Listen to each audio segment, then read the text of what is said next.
আসসালামু আলাইকুম। কর্ণফুলী সরকারি কলেজ কর্তৃক আয়োজিত অনলাইন ক্লাস কার্যক্রমে একাদশ এবং দ্বাদশ শ্রেণীর ব্যবসা শিক্ষা বিভাগের সকল শিক্ষার্থী বন্ধুদেরকে ফিন্যান্স ব্যাংকিং ও বিমা অনলাইন ক্লাসে স্বাগতম। আশা করি শিক্ষার্থী বন্ধুরা সবাই ভালো আছো। ফিন্যান্স ব্যাংকিং ও বিমা প্রথম অধ্যায়ের তোমার প্রথম পত্রের তৃতীয় অধ্যায় অর্থের সময় মূল্য, এই অধ্যায় নিয়ে তোমাদের সাথে আলোচনা হচ্ছে। তো এই অধ্যায়ের সূত্র নিয়ে আলোচনা হয়েছে, একটি অঙ্ক নিয়ে আলোচনা হয়েছে, আর একটি সৃজনশীল নিয়ে তোমাদের সাথে আলোচনা করব। তো চলো আজকে আমরা সৃজনশীল যেটা নিয়ে আলোচনা করবো সেটা লক্ষ্য করি।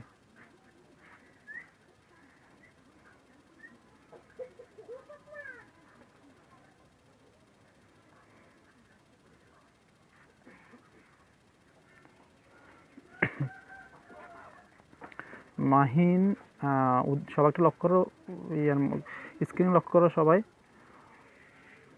নাহিন 5 বছর পর একটি মোটরসাইকেল কিনতে ইচ্ছুক। 5 বছর পর মোটরসাইকেলটির বাজার মূল্য হবে 1,50,000 টাকা। তবে তার বাবা এই লক্ষ্যে সোনালী ব্যাংকে 70,000 টাকা এখন জমা রাখতে চান। সোনালী ব্যাংক 12% সুদ দেয়, যা মাসিক ভিত্তিতে চক্রবৃদ্ধি করা হবে। ঠিক আছে, উদ্দীপকটা আমি আর পড়তেছি। উদ্দীপকটা অনেক গুরুত্বপূর্ণ, কারণ উদ্দীপক না বুঝলে প্রশ্নটা বোঝা অনেক কষ্ট বা অঙ্কটা করা যাবে না। তো সেজন্য আমরা উদ্দীপকটা আর পড়তেছি। দেখো, নাহিন 5 বছর পর একটি মোটরসাইকেল কিনতে ইচ্ছুক। 5 বছর পর মোটরসাইকেলটির বাজার মূল্য হবে 1,50,000 টাকা। তার বাবা এই লক্ষ্যে সোনালী ব্যাংকে 70,000 টাকা জমা রাখতে চান। ঠিক আছে, তো সোনালী ব্যাংক 12% সুদ দেয়, যা মাসিক চক্রবৃদ্ধিতে মাসিক ভিত্তিতে চক্রবৃদ্ধি করা হয়। ঠিক আছে, তারপর দেখো, তারপর হচ্ছে ক নাম্বারটা হচ্ছে বৃত্তি কি, বৃত্তিটা কি সেটা আমাদের লিখতে হবে।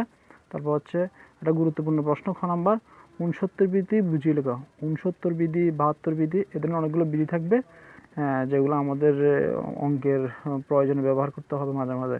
ঠিক আছে, তারপর ঘ নম্বর প্রশ্নটা হচ্ছে যে উদ্দীপকের আলোকে কার্যকরী সুদের হার নির্ণয় করো। তারপর এরপরের প্রশ্ন হচ্ছে মেয়াদ শেষে নাহিন কি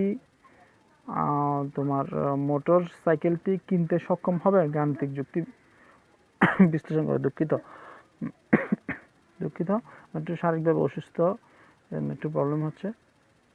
আবার বলতেছি, তো আমরা প্রথম প্রশ্নটার আনসার দিই, বৃত্তি কি। ঠিক আছে, বৃত্তি কি, এটা যদি প্রশ্ন আনসার দিতে চাও, এটা হচ্ছে একটি নির্দিষ্ট সময়ের জন্য সমপরিমাণ নগদ প্রবাহের বা আন্তঃপ্রবাহ বা বহিঃপ্রবাহর তোমার যে ধারা, ওটাকে কি বলা হয়? বৃত্তি।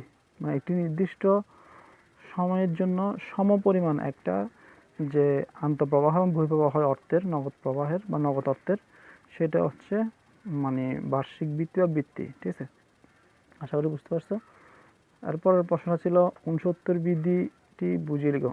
ঠিক আছে, এটা গুরুত্বপূর্ণ, এটা সবার একটু লক্ষ্য রাখতে হবে। 69 বিধি কি? মূলত 69 বিধি দিয়ে আমাদের যেটা করতে হবে সেটা হচ্ছে মানে কত সময়ের ভিতর একটি অর্থ দ্বিগুণ আকারে ফেরত আনা যায় সেটা নির্ণয় করতে হয়। ঠিক আছে, 69 বিধির মাধ্যমে। তো সেটাকে একটু আমরা লক্ষ্য করি। দেখো, অর্ধবার্ষিক চক্রবৃদ্ধির ক্ষেত্রে তোমার বিনিয়োগকৃত অর্থ কত সুদের হারে কত সময়ে দ্বিগুণ হবে তা নির্ণয়ের কৌশল হলো 69 বিধি। আবার বলতে সেটা মুখস্থ রাখতে হবে। অর্ধবার্ষিক চক্রবৃদ্ধিকরণের ক্ষেত্রে বিনিয়োগকৃত অর্থ কত সুদের হারে, ঠিক আছে, সুদের হার পরিমাণটা কি সেটা কত সময়ে, আবার সময়টা কত সময়, ঠিক আছে, কত সময় এটা কি হবে? দ্বিগুণ হবে, যে অর্থটা থাকবে সেটা দ্বিগুণ হবে, তা নির্ণয়ের কৌশল হলো 72 বিধি। ঠিক আছে, উদাহরণস্বরূপ বলা যায়, এখানে লিখছি জমা পারাবার 2,000 টাকার 10% অর্ধবার্ষিক চক্রবৃদ্ধি সুদে তোমার হচ্ছে মিডল্যান্ড ব্যাংকে জমা রাখলেন। তার বিনিয়োগটি দ্বিগুণ হওয়ার মেয়াদ জানা যাবে। ঠিক আছে, তো কীভাবে আমরা মেয়াদটা দ্বিগুণ হবে সেটা জানবো। একটু দেখো, আমাদের সূত্রটা জানতে হবে। 69 বিধি, ঠিক আছে, বিধি 69 সূত্র হচ্ছে কি, n = 0.35 যোগ 69/আয়, ঠিক আছে। তো আয়টা হবে সুদের হার। তো সুদের হার এখানে কত, 10% দেওয়া আছে, ঠিক আছে। তো এগুলো হচ্ছে সূত্রের মান, সূত্রগুলো মুখস্থ রাখতে হবে। 69 যখন নির্ণয় করবো, 0.35 যোগ 69/আয়, ঠিক আছে। তো 0.35 যোগ 69 নিচে আয়ের মান হবে কত, 10, ঠিক আছে, 10%। তো এটা ভাগ করলে দাঁড়ায় 6.90। তো যখন যোগ করব আমার এই অঙ্কটা দাঁড়াচ্ছে 7.25 বছর। তার মানে কি, এই 2000 টাকাটা তোমার 7.25 বছরে গিয়ে এটা দ্বিগুণ হবে, ঠিক আছে। তো এই কৌশলটি যে কোনো সুদের হারে কম বা বেশির জন্য মানে তুলনামূলক সঠিক ফলাফল পাওয়া যাবে 69 বিধি নির্ণয়ের মাধ্যমে, ঠিক আছে। তারপরে গ নম্বর প্রশ্নটা আমরা লক্ষ্য করি। গ নম্বর প্রশ্নটা ছিল উদ্দীপকের আলোকে কার্যকরী তোমার সুদের হার নির্ণয়। তো কার্যকরী সুদের হার মানে আমরা ইফেক্টিভ ইন্টারেস্ট রেটটা EI আরটা নির্ণয় করতে হবে। তো কার্যকরী সুদের হার নির্ণয় করতে আমরা উদ্দীপকটা লক্ষ্য করি। উদ্দীপক মধ্যে বলা হয়েছে 12% সুদে, ঠিক আছে, মাসিক ভিত্তিতে তোমার চক্রবৃদ্ধিকরণ করা হয়। তো মাসিক চক্রবৃদ্ধি যখন করব, তো সেক্ষেত্রে আমাদের মাসে এখানে এম এর মান হবে প্রত্যেক মাসে একবার করে হলে বছরে 12 বার, ঠিক আছে। তো এম এর মানটা আমাদের নির্ণয় করতে হবে। এই এম এর মানটা এখানে থাকবে। তারপর 12% এটা বলে দিল এর মান। তো আমরা ওভাবে অঙ্কটা করব, ঠিক আছে। তাহলে এখানে দেখো দেওয়া আছে তোমার আয়ের মান হচ্ছে 12% আর চক্রবৃদ্ধিটা হচ্ছে এম এর মানটা হচ্ছে যে তোমার 12। এরপর আমাদের ইয়াটা দাঁড়াচ্ছে কত, EAR। আমরা জানি EAR এর সূত্রটা হচ্ছে যে EIR এর সূত্র 1 + I/m হোল পাওয়ার m মাইনাস 1/1, ঠিক আছে। তো এখানে আয়ের মানটা আমরা বসাবো, মানগুলা একটু লক্ষ্য করে এখানে মানটা বসাচ্ছি 1 যোগ 0.12 ভাগ 12 হোল পাওয়ার 12 বিয়োগ 1, ঠিক আছে। তারপর ক্যালকুলেশন করে এই মানটা বের হয়। চূড়ান্ত ক্যালকুলেশনের পর আমাদের যে মানটা দাঁড়ায় সেটা হচ্ছে যে তোমার 12.68%। আর বলছে 12.68%। তো বলা যায় ব্যাংক জমার কার্যকরী সুদের হার হচ্ছে 12.68%।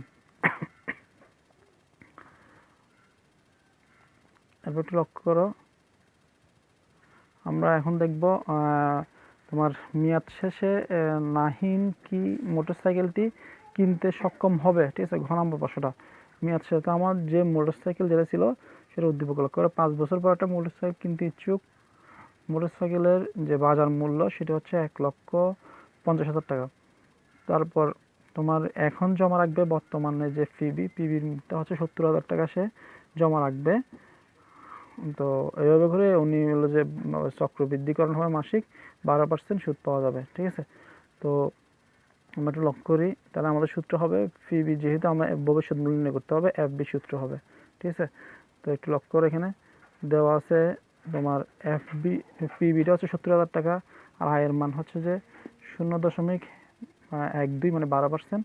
আর এন এর মানটা ছিল 5 বছর। আর এমটা যেহেতু মাসিক চক্রবৃদ্ধি বলা হয়েছে এর মান আসবে 12 বছর। তারপর দেখো আমরা জানি তোমার ভবিষ্যৎ মূল্য স্বাভাবিক যে সূত্রটা, যেটা চক্রবৃদ্ধিকরণ করা হয় সেক্ষেত্রে আয়ের নিচে এম আসে, ঠিক আছে।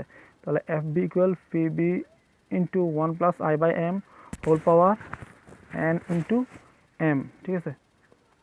তো একটু লক্ষ্য করে এখানে তো সেই ক্ষেত্রে আমাদের মানগুলো বসাইতে হবে। পিবির মান হচ্ছে যে 70,000 টাকা, এটা বসাবো। তারপর আয়ের মান 12% আর এন এর মান হচ্ছে 12 আর এন এর মান হচ্ছে 5 বছর, ঠিক আছে। মানগুলো বসাবো, ক্যালকুলেশন করলে দ্বারা 70,000টা বসবে ইন্টু 1.01 হোল পাওয়ার কত 5 12 60, এখানে 60 হবে, ঠিক আছে। তারপর এটা যখন করব এরপর এটা পাওয়ার করলে আমাদের 1.01কে যখন পাওয়ার 60 দিব, তো সেক্ষেত্রে দাঁড়াবে 1.816669, ঠিক আছে। গুণ করার পর আমার উত্তরটা দাঁড়ায় 1,87,168.30 টাকা। তার মানে আমার প্রয়োজন ছিল ভবিষ্যৎ মূল্য 1,50,000 টাকা মোটরসাইকেল ক্রয়ের জন্য, কিন্তু আমরা এখানে যে টাকাটা আমাদের হয়েছে সেটা হচ্ছে কত 1,27,168.30 টাকা। তো সেক্ষেত্রে আমাদের যে মোটরসাইকেল কেনার জন্য যে পর্যাপ্ত টাকা দরকার সেটা কিন্তু হয় নাই। ঠিক আছে, আমাদের যে প্রশ্নটা ছিল প্রশ্নটা লক্ষ্য করো, বলছে মেয়াদ শেষে নাহিন কি মোটরসাইকেলটি কিনতে সক্ষম হবে। তো এখন তার মানে আমরা বলতে পারি এটা হচ্ছে যে মেয়াদ শেষে সক্ষম হবে না। তারপর একটু ব্যাখ্যা দেওয়ার চেষ্টা করো এখানে।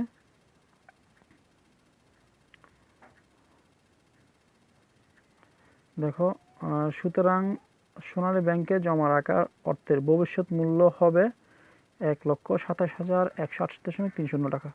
কিন্তু তখন মোটরসাইকেলের মূল্য তোমার যেটা সেটা হচ্ছে ১,৫০,০০০ টাকা। তো এক্ষেত্রে মোটরসাইকেলের মূল্য সোনালী ব্যাংকে জমা রাখা অর্থের ভবিষ্যৎ মূল্য হচ্ছে, ঠিক আছে। তো আমি যখন ১,৫০,০০০ থেকে ১,২৭,০০০ এটা যখন বিয়োগ করব তখন আমার যে মানটা দাঁড়াবে সেটা হচ্ছে আরও ২২,৮৩১.৭০ টাকা। এটা কি বেশি, বর্তমানে মোটরসাইকেলের দামটা আরও কি ২২,৮৩১.৭০ টাকা বেশি।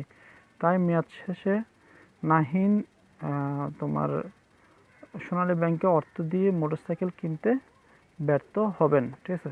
তো এটা ব্যাখ্যাটা একটু সুন্দর করে গোছায় লিখলে মানে ভালো নাম্বার পাওয়া যাবে, ৪,০০০ পাওয়া যাবে। তো আশা করি তোমরা অঙ্কটা বুঝছো, কারণ অঙ্কটা মোটামুটি সহজ ছিল তুলনামূলক। দুঃখিত, অঙ্কটা মোটামুটি তুলনামূলক হচ্ছে যে সহজ ছিল। এখানে আবার বলতেছি গুরুত্বপূর্ণ একটি জিনিস ছিল, সেটা হচ্ছে ৭২ বিধি। এটা ভালোভাবে মুখস্থ করবে এবং এটা প্রায় সময় পরীক্ষায় আসে, ঠিক আছে। এই অঙ্কটা যেটা ছিল সেটা হচ্ছে ঢাকা বোর্ড ২০১৯-এ এসেছিলো। তো এটা বুঝতে পারতেছো অঙ্কগুলো অনেক গুরুত্বপূর্ণ। তো তোমরা এইগুলো বাসায় ট্রাই করবে, চেষ্টা করবে, মনোযোগ দিয়ে চেষ্টা করবে। আর এমসিকিউ তোমরা ওগুলো অবশ্যই রিডিংগুলো ভালোভাবে পড়বে, তাহলে তোমাদের যে নৈর্ব্যক্তিকগুলো যেগুলো আছে ওগুলা তোমাদের জন্য ইজি হবে। এর মধ্যে অঙ্কের মধ্যে যদি কোনো ধরনের কারো সমস্যা থাকে আমাকে অবশ্যই তোমাদের মেসেঞ্জার গ্রুপে অথবা কমেন্ট বক্সে জানাবে। আমি যতটুকু সম্ভব তোমাদেরকে সমাধান দেওয়ার চেষ্টা করব। তো আজকে ক্লাসটা এখানে শেষ করতেছি। ধন্যবাদ সবাইকে। আসসালামু আলাইকুম।